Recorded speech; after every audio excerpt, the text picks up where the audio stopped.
The CBS Radio Mystery Theater presents...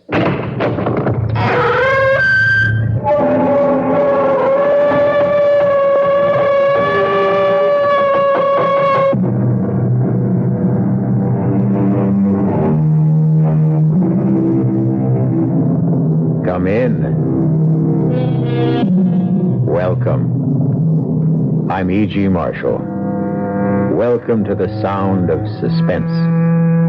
Welcome to the fear you can hear, but mostly to the world of terrifying imagination. The story you're about to hear concerns one of the most unusual killers in the annals of crime.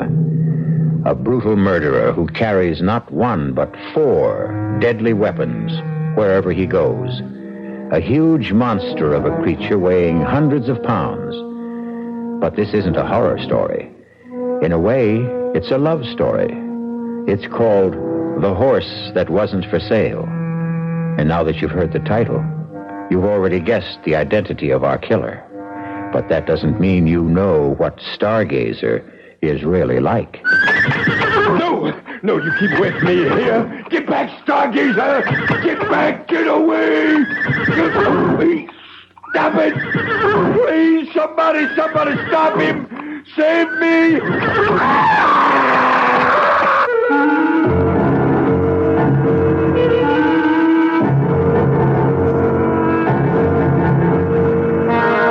Our mystery drama, The Horse That Wasn't for Sale, was written especially for the Mystery Theater by Henry Slessor and stars Mercedes McCambridge. It is sponsored in part by Anheuser-Busch Incorporated, brewers of Budweiser. I'll be back shortly with Act One.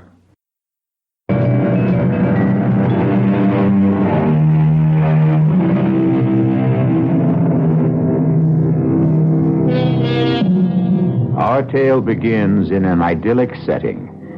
Just picture the gently rolling hills of a horse farm in the early days of autumn. The colors of the trees all red and rust and differing shades of amber. See the ranch house nestled comfortably in the valley. The long row of white stables. But now you may notice something unusual about this farm. The stables are empty. No horses neigh and whinny in the paddocks. The only sound is the tapping of a typewriter. And at a desk in the front room sits a very handsome and very sad-looking young lady whose name is Chrissy Runyon. Judge Simmons, I thought it was only fair that I tell you the whole story about Stargazer, so that at least you'll know the animal isn't entirely to blame for what happened. It began on the day my father was buried. And of course it began with our trainer, Clem Burnett. He was all alone at Runyon Farms that day, and he took advantage of the fact to sample some of Daddy's best bourbon. Shut up, you. Stand still if you want to get brushed. What's the matter with you? Stand still, you mangy beast. For the love of... There goes the blasted phone now. I ain't got one job to do, it's another. All right. All right, I'm coming. Hello. Mr. Burnett, it's Chrissy Runyon. Oh, hello, Miss Runyon. How is everything out there? Oh, everything's fine, just fine. What about Bobbling? Is she still off her feet? Bobbling's fine, just fine. Are you all right, Mr. Burnett? Sure I am. Everything out here is just the way it should be. Tell me, how was the funeral? I'm calling to ask about the horses, Mr. Burnett. Is Stargazer still restless? Well, that horse ain't been nothing but restless since the day he was foaled. Well, then don't trouble him, Mr. Burnett. Do you understand? Just let him be. And I'll take care of him when I get out there. Huh? You mean you're coming out? Of course I'm coming out. Why shouldn't I? Oh, no reason. I just thought, well, you ain't been here in a long time, Miss Runyon. Well, I have to arrange things for the auction. Huh? Auction? What are you talking about? I'm sorry, Mr. Burnett, but the horses have to be sold. And the farm, too. My father's debts were, too. Well, never mind. I'll be there sometime this weekend. Oh, wait a minute. You're telling me that I'm out of a job? I'm sorry. There's nothing I can do about it. Now, look here, I worked 6 years on this place. 6 years, and your old man never gave me more than a... I'll see you on the weekend, Mr. Burnett, and we'll settle then about your wages.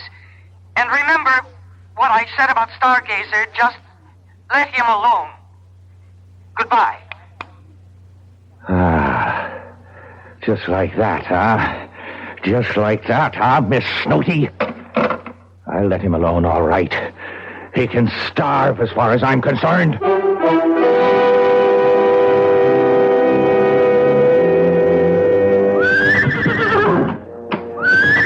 what's the matter, Stargazer? You don't look so happy today. Hungry, maybe, huh? Thirsty? Nah, there's no use pawing the ground. You just got to wait until she gets here. Miss Chrissy Runyon is the only one you ever cared for, right? Well, you can wait until she gets here and takes care of you, because I won't. Hey, now get down. Get down, Stargazer. Now you stop that. What are you trying to do? Knock down the whole barn? Now stop that. You stop it. All right, if you want a taste of the whip. Now stop it. Stop it, you crazy beast. Get back there. Get back. You kicked me. No. Oh, my God.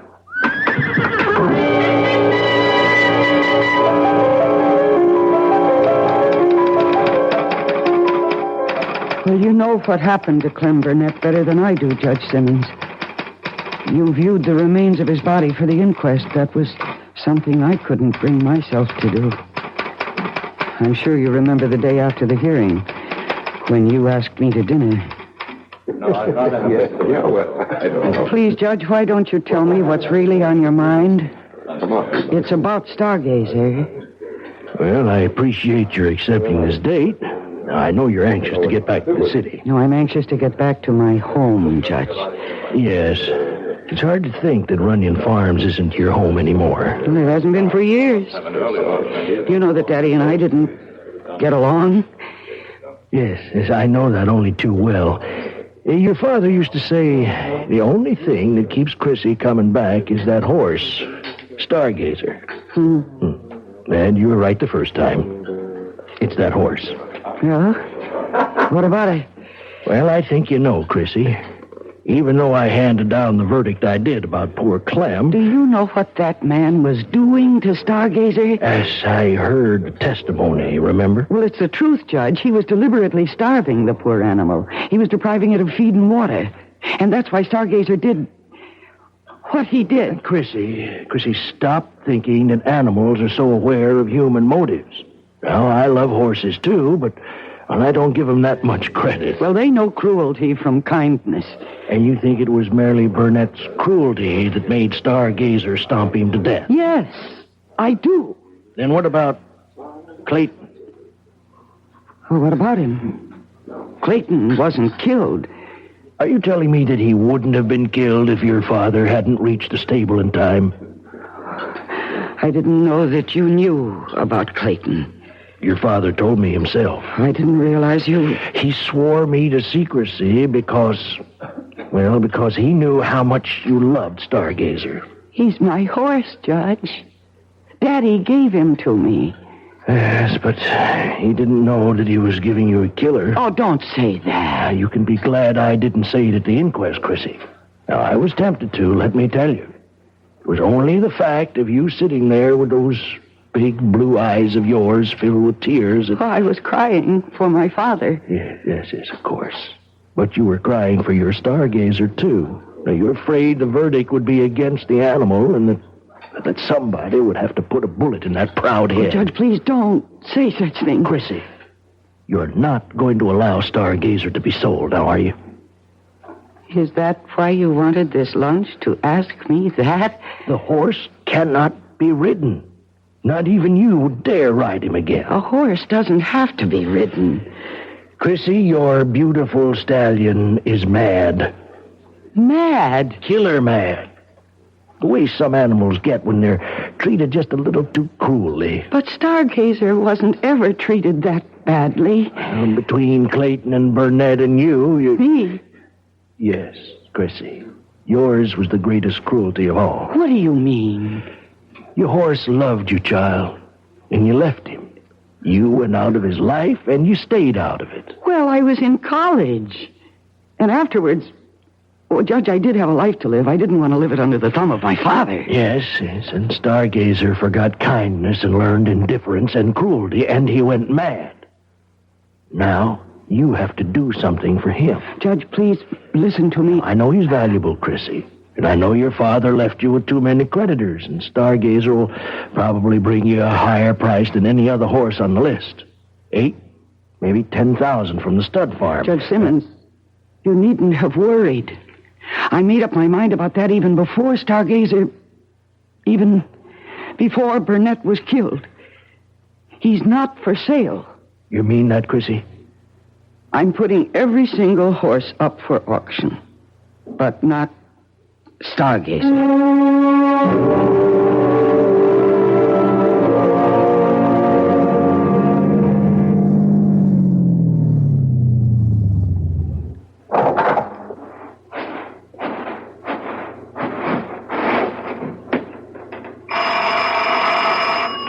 Just a moment.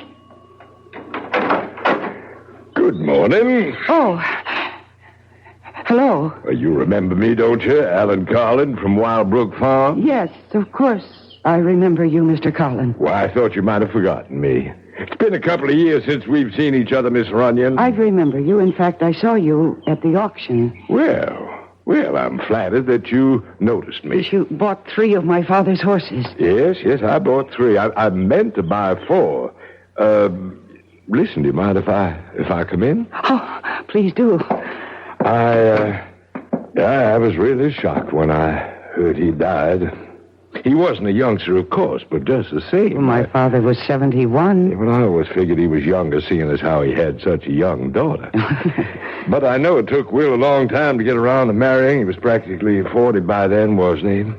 But then, that's how your father was, always putting things off. Including paying his bills, huh? Is that why you're here, perhaps? I beg your pardon. No, I know that you are on my father's list of creditors. Oh, but that's not the reason I came to see you. You see, I bought 3 horses at your auction, but I meant to buy 4. The only reason I didn't was because the horse I really wanted wasn't for sale. Huh. You mean Stargazer? Well, I suppose you think I believe those rumors about the animal? Well, I don't. I've been around horses all my life. A good thoroughbred doesn't go crazy overnight. So any compunction you might have about selling him... You're mistaken. Stargazer was kept out of the auction at my request. He's my horse, and I don't want him sold. Well, I attended the inquest, you know. I listened to every word, and I know Burnett mistreated the animal. That's why he got stopped. Mr. Burnett was a fine trainer. Oh, yes, indeed. The point is that I'm willing to take my chances, Miss Runyon. I won't ask you to cut the price because of the horse's reputation. There's no price tag on him. I'm sorry. Miss Runyon, you're still a sporting woman, aren't you? Would you be willing to make a little wager? What? Well, I've ridden horses with reputations 5 times worse than Stargazer's, and I can prove it. Now, if I do, will you talk about a sale? No. Oh, you're your father's daughter, all right. Everybody said Will ought to raise mules that would have been more in character. Now, look, you don't have to worry about me. I was born in a saddle. If anything happens, the responsibility will be all mine. Your responsibility? Do you really think I care what happens to you? Yeah, but nothing will. If you were at that inquest, you know what it means if Stargazer hurts anybody again. They'll destroy him, and they'll have the legal right to put him away. And I won't let that happen. But it won't be that way. It will. There is something wrong with Stargazer. I've known that for a long time. And I think Daddy knew it, too, but he gave him to me thinking that I might win him over with kindness. Well, I failed, you see.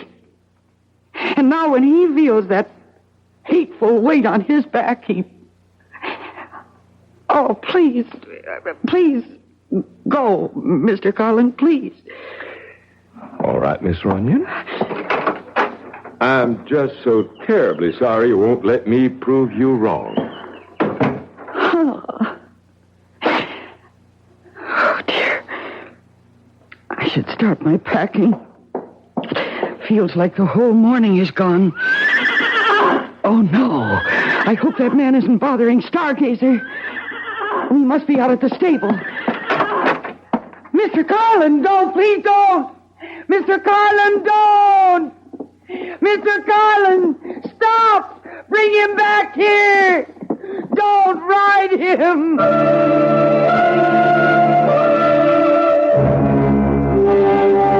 And so Mr. Alan Carlin, horse fancier, has taken a fancy to a killer horse.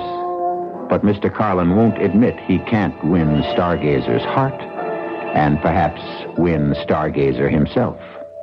We'll find out what becomes of both of them when I return shortly with Act 2.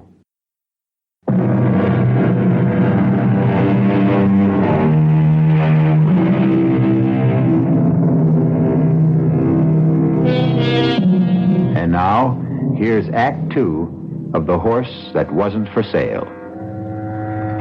Alan Carlin knows horses, knows the feel of them, the moods of them, knows when they respond to a rider's touch, and knows when they resent it. But there are times when even the best horseman allows his ego to override his common sense.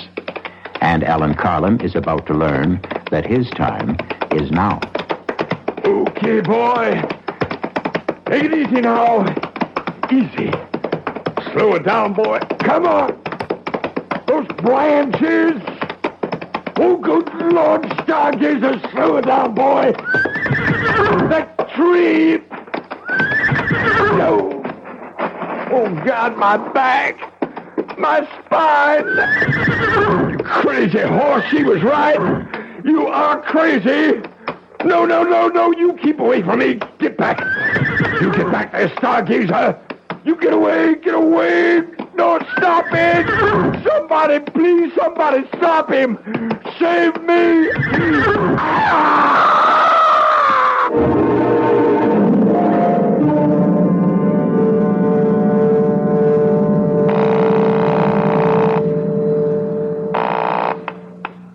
Police department. Hello. I want to report a missing animal. A horse. Who is this, please? My name is Runyon, Christine Runyon. Oh, yes, Miss Runyon. This is Sergeant Beggs. Oh, Sergeant, one of my horses was removed from... he ran away. Oh? I thought all your animals were auctioned off, Miss Runyon. No, there's one that wasn't sold. His name is... listen, maybe he's still around the farm somewhere. Maybe I better just go out and look for him. Well, if you want to give me a description of the animal... No, it's all right. I just lost my head for a minute. I'm sure he's around the property somewhere, and I'll find him. Don't worry. Whatever you say, miss. I'm sorry to have troubled you. Goodbye.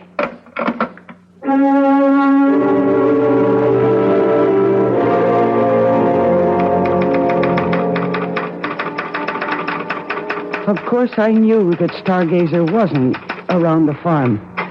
I knew where Stargazer was. Somewhere near the woods, with Alan Carlin on his back, if he was still safely in the saddle. And I knew that I had to find him. I saw Carlin's automobile parked outside, and I decided to take it instead of my own, so that I could send Mr. Carlin back where he belonged. I just hoped and prayed that I wasn't too late.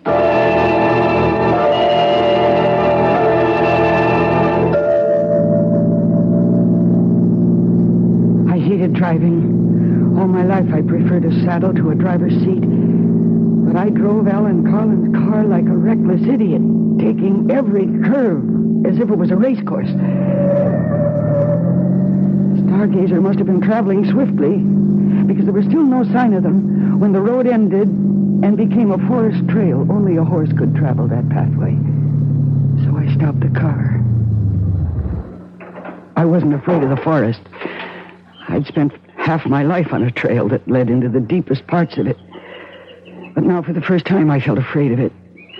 Afraid of what it might conceal. And then I heard a sound that froze me in my tracks. Stargazer!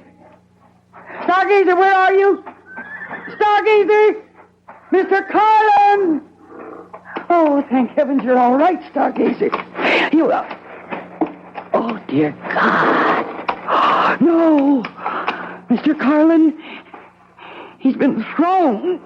Oh, I warned you not to do this. He just won't be ridden. Nobody can ride Stargazer, not even me. You're lucky you weren't... Oh, no. Oh, no, his head. Oh, no. You killed him. He's dead. He's trampled to death. Oh, dear God, how could you let this happen? It isn't right. It isn't right.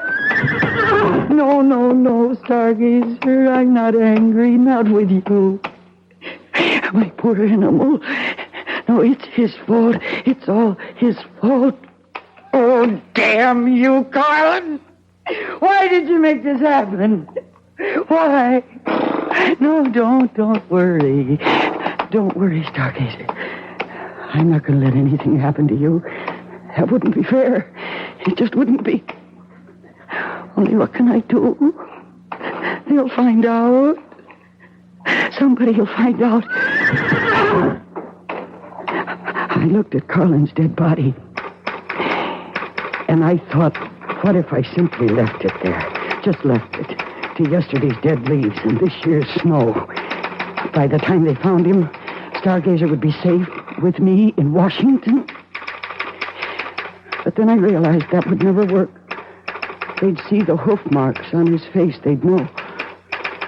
That policeman I called would remember, and they'd come for Stargazer, and they'd put a bullet in his head. No, I couldn't leave Alan Carlin there. Not with the story of his death so clearly marked on his face and his body. Or maybe there was something else I could do. What if I obscured the story of that death? What if I just obliterated it? Yes, that was my answer. Alan Carlin's automobile was only 100 yards away. If I could get him there, I bent down and put my hands under his arms, and I tried to lift him. He was so heavy. Dead weight. How could I drag him to the car? No, it was impossible. I could only move him a few inches along the ground. The slippery leaves beneath his body helped a little, but I just didn't have the strength. And then Stargazer gave me the answer. If I could manage to secure the body to his harness, if I could attach it somehow to the reins, or even to the stirrup. It was horrible, I knew that. But the thought of what might happen to Stargazer was even more horrible, more unbearable. And finally, I managed it. I dragged that man's body out of the woods, using Stargazer as my strength. And I put Alan Carlin into his own automobile. And I started the engine. There was only one logical place to take him. It was the canyon road, of course. I knew how steep that drive was, how dangerous it was. That's why so few cars traveled it. And that was lucky for me, the fact that the road was empty, because it made what I had to do so much easier. It almost seemed like a sign from heaven that what I was doing was right. And then, at the beginning of a steep grade, I stopped the car. And I looked at the edge of the precipice. And then I looked at Alan Carlin's body. And for a moment, my nerve deserted me. But then I put down the parking brake. I shifted the car into drive. And I got out. And I reached below the dashboard and released the handbrake. And for a moment, I thought I'd have to push the car to start it sliding down the grade toward the edge. But then gravity became my confederate, and the car began to move of its own accord. The door slammed shut as the wind caught it, And with gathering momentum, it headed straight for the guardrail, straight for the canyon below. And the guardrail gave way, and the car and the man and the whole horrible problem went over the edge. And when it struck the bottom, the impact was so shattering, I knew that Stargazer could never possibly be implicated in that man's death. Then I made the long walk back to the woods, back to my horse, to my old friend, who stood patiently tethered, waiting for me, trusting in me.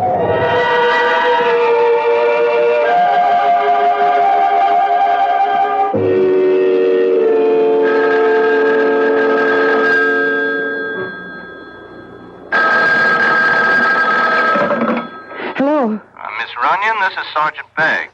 Oh, yes, Sergeant. Well, I just thought I'd call and see if you had any luck about finding your horse, I mean. Oh, yes, I found him. I was foolish to have panicked. He hadn't gone very far after all. Oh, good. Still on the property, you mean? Yes, he was. That was silly of me. He was just a short distance away. Well, that's fine. That's just fine. I'm glad to hear it. Better make sure you keep that stable door locked. Yes, I will. Thank you very much, Sergeant. You're welcome, Miss Runyon. Goodbye. Goodbye. Oh, I think I could use a drink. Oh, no. No, what? Hello? Hello, is this Miss, is it, Bunyan? No, the name is Runyon. Who is this? Well, you wouldn't know me, Miss Bunyan. Miss Runyon. Name's Sam Fryatt. I work over at Wild Book Farm for Mr. Carlin, you know. Yes? Oh, what do you want? Well, I was wondering if you were going to be home this afternoon, Miss Runyon. A little something I wanted to talk to you about. No, I'm sorry. I have a great number of things to do today. I can't receive visitors. Well, I figured you'd want to talk to me, Miss Runyon, on account of what happened this morning. Oh? What do you mean? Oh, I think you know. What happened out there? On that canyon road? I haven't the faintest idea of what you're talking about. Sure you do, Miss Runyon. You see, I saw you kill Mr. Carlin out there. I saw you murder him. Now, can I come and talk to you?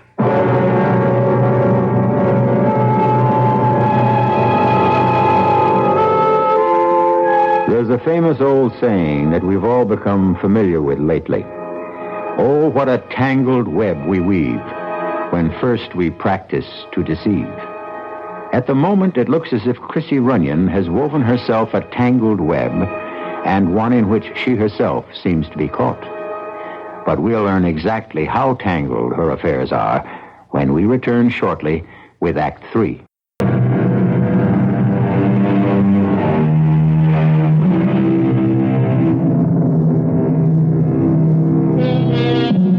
And now, here's the final act of The Horse That Wasn't for Sale. And it begins with a sound that strikes terror into the heart of young Chrissy Runyon. She hesitates before she answers it, afraid of the man who might be on her doorstep. Miss Runyon? Yes. I'm, Sam Fryatt. Yes. Oh. Come in. Well, it's nice of you to see me, Miss Runyon. Who are you, Mr. Fryatt? I've never seen you around here before. Well, I'm new, Miss Runyon. I come from out of state. Yeah, I used to work in West Virginia at the Algonquin Farms. You know it? I heard of it. Yeah, well, I used to be a trainer there a long, long time ago. Then they had me doing grooming work and junk like that. I said, no more of that, I said. Mr. Fryatt, will you please come to the point? What did you mean about Mr. Carlin? I don't know what you saw or think you saw. I seen you, Miss Runyon. I seen what you did. Well, whatever you think you saw, you were mistaken. I didn't even know your boss, Mr. Carlin. And to accuse me of killing him... Oh, but that's what you did, all right. Now, you pushed that car over the cliff, and poor Mr. Carlin was in it. My, you must have really hated that man. Well, what'd he ever do to you? Get fresh or something? Mr. Fryatt, you're completely wrong. I swear you're mistaken. Well, all righty then, I'm wrong. So you don't mind if I tell the police what I saw? Now, I figure they're not so dumb. They can go looking for footprints or something up there, like tire tracks and stuff like that. It was an accident. Of course, I don't have to tell them what I saw. What do you mean by that? Well, what I said. Ain't no law saying a man has to tell everything he knows. And what would stop you? Oh, if I liked the person. No, that's not what you really mean, is it? Now, you take Mr. Carlin. Well, I only worked for the man a week, and I could tell already that he wasn't such a nice fella. Now, I did not kill Mr. Carlin. Oh, sure, Miss Runyon. But you see, there I was in that canyon, taking a ride on the old nag they let me use, and I seen that car stop there. And now, just for the heck of it, I put my field glasses on it. That's how I come to see it all. But you don't understand why I did it. Oh, heck, I don't care why. Now, I told you I didn't like the man. Sure could sit a horse, though. Now, I'll give him that. I swear to you he was already dead. You know, people around here know that he treated your pa pretty bad. Can't blame you for what you did. No, you must believe me. Mr. Carlin was already dead when his car went over into the canyon. He'd been killed by an accident. I had my reasons for doing what I did. Sure, miss, sure you did. And you can just tell the police all about it. No, they may not understand. Yeah, that's true enough. Yeah, they may not understand. I mean, not the way I do. But just the same, if they ask me questions about it, now I'd have to tell them what I know. Well, unless, of course, I wasn't around to tell them anything. Not around? Well, with Mr. Carlin dead, there's not much point in me hanging around Wildbrook much longer.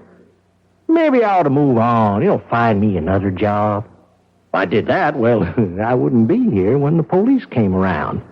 Understand? No, I'm not sure I do. If I could get me a stake, now I'd leave right away, tomorrow, maybe. It wouldn't take much. 4,000 or 5,000 maybe, huh? That ought to be enough, don't you think? Oh, now, wait a minute. Well, better round it out to 5. 5,000 would do her, Miss Runyon. You expect me to give you that money? Well, it would sure help if you did. But that's impossible. I don't have a penny. Auction must have given you plenty, Miss Runyon. Why, Mr. Carlin bought some of your stock himself. But every cent goes to my father's creditors, and even that won't be enough. Well, I don't know about that. All I know is 5,000 would do me just fine. Now, you think it over, Miss Runyon. I'll come back tomorrow afternoon. It won't do any good. Yeah, we'll see. There's just no way I can raise that money, Mr. Fryatt. Oh, you'll find some way. Women these days, they can do just about everything. Fly airplanes, run companies, kill people. Well, you'll figure something out, Miss Runyon. Well, so long now. No, Mr. Fryatt, please. I'll see you in the morning. Oh, dear God. What am I going to do? And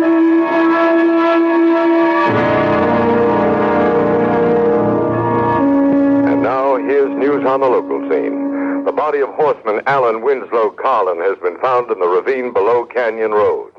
Carlin, the victim of an auto crash that completely demolished his vehicle, had to be identified positively through examination of his dental records due to the condition of the body. An investigation by the State Highway Patrol is underway. Yes. Miss Runyon, my name is Sergeant Beggs. We spoke on the phone earlier today. Oh, yes, Sergeant. Could I please come in? Well, if you're still worried about my horse, I told you that I did find him again. Oh, yes, miss, I know. Well, then, what's the trouble? Oh, nothing about the horse. It's about your neighbor, as a matter of fact. If I could just come in for a minute, please.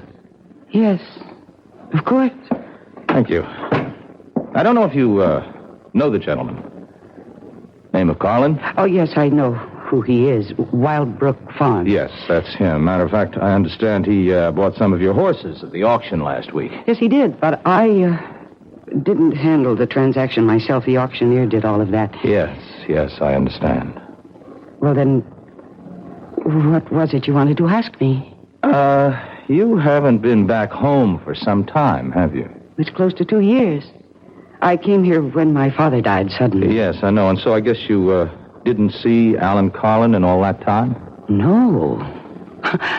Why in the world should I? Oh, I was just asking. Oh, Sergeant, I think you'd better tell me what this is all about.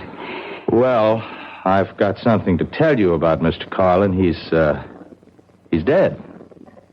He died in an auto crash this morning. Yes. I just heard that on the news. Oh, I see.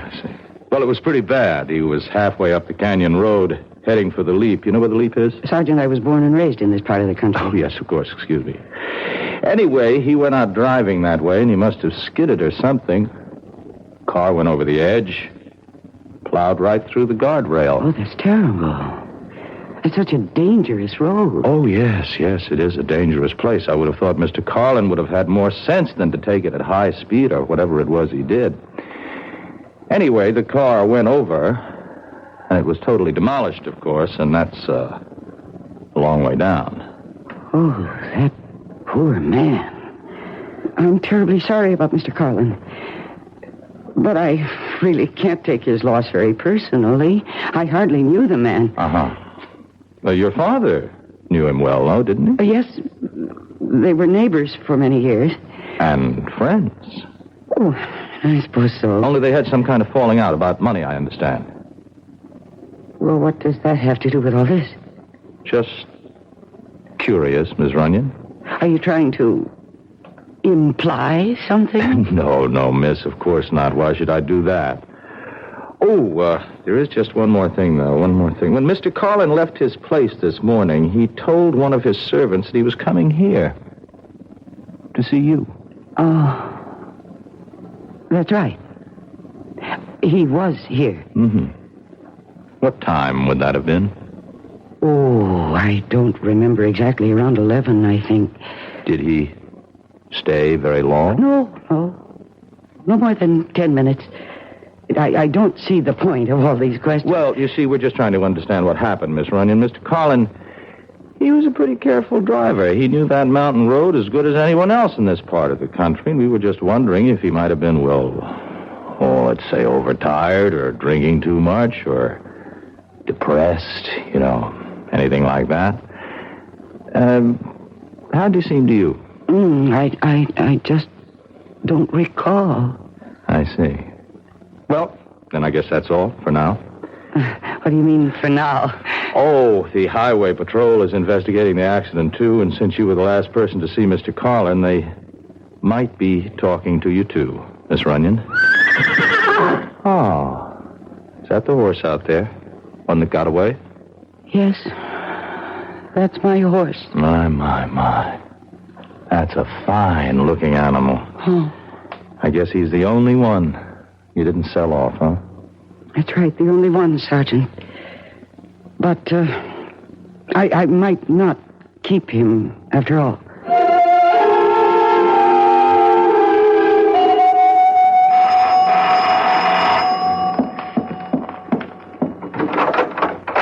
Well, hello, Miss Runyon. Hello, Mr. Fryer.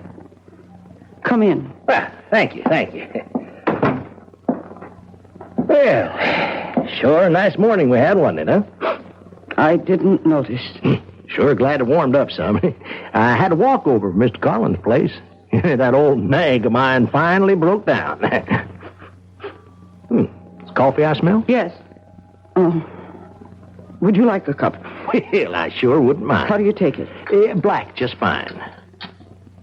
Oh, thank you, miss. That's real nice of you. That's good. Well, now, I understand the police were around yesterday. You don't miss very much, do you, Mr. Fryer? Pays to keep your eyes open, I say. Oh, yes, I'm sure it does. Now, the question is, how much does it pay? Mr. Fryer, I don't have the money you want. Well, that's a real bad piece of news, Miss Runyon. I told you yesterday there's simply no way for me to get my hands on it. The money that came to the estate through the sale of the ranch and its stock went directly into escrow. Now, I wouldn't know about fancy words like that, miss. All I know is... The estate has no money. And I have no money of my own. Well, that's really too bad. Because that means I can't leave. And if I can't leave, I might just as well tell the police what I saw. I'm hoping that you don't do that, Mr. Fryatt. Oh, I don't want to do it. Believe me, Miss Runyon. But if there was just something you could give me. I mean, there must be something your pa left you, huh? Man like your daddy wouldn't die and leave his only child nothing at all. Well, there is one thing. What's that? It's the only legacy I have. The most valuable thing he owned. Look, out the window. That horse, you mean? Yes. His name is Stargazer. A thoroughbred. A champion. Yeah, that's some stallion, all right. You said you were a good judge of horseflesh. How much do you think he's worth? Well, I wouldn't know for sure. But I've been told he's worth between $8,000 and $10,000. Yeah. Hey, a man would be mighty proud to own a horse like that. Well, he's all yours, Mr. Fryatt. What? I'll transfer my ownership to you. Right this minute. Oh, you really mean that?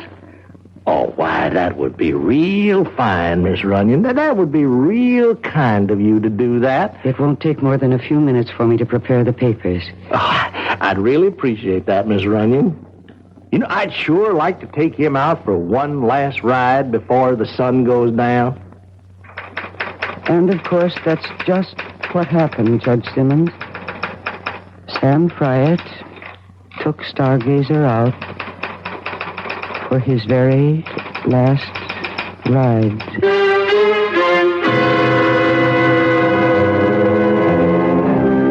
Remember all the old cowboy movies that showed the lone rider heading into the setting sun? Well, you can picture old Sam Fryatt doing exactly that. Only when the words that say the end appear on the screen, you can also be sure they mean the end of old Sam Fryatt. I'll be back shortly.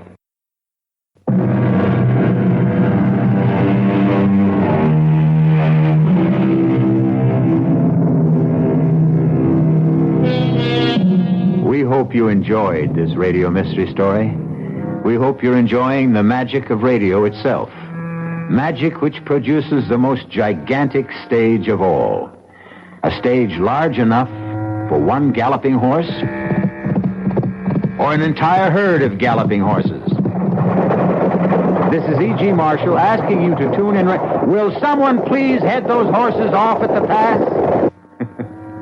Our cast included Mercedes McCambridge, Arnold Moss, William Redfield, and Earl Hammond. The entire production was under the direction of Hyman Brown. Radio Mystery Theater was sponsored in part by the Kellogg Company, makers of Kellogg's Special K cereal. This is E.G. Marshall inviting you to return to our Mystery Theater for another adventure in the macabre. Until next time, pleasant dreams.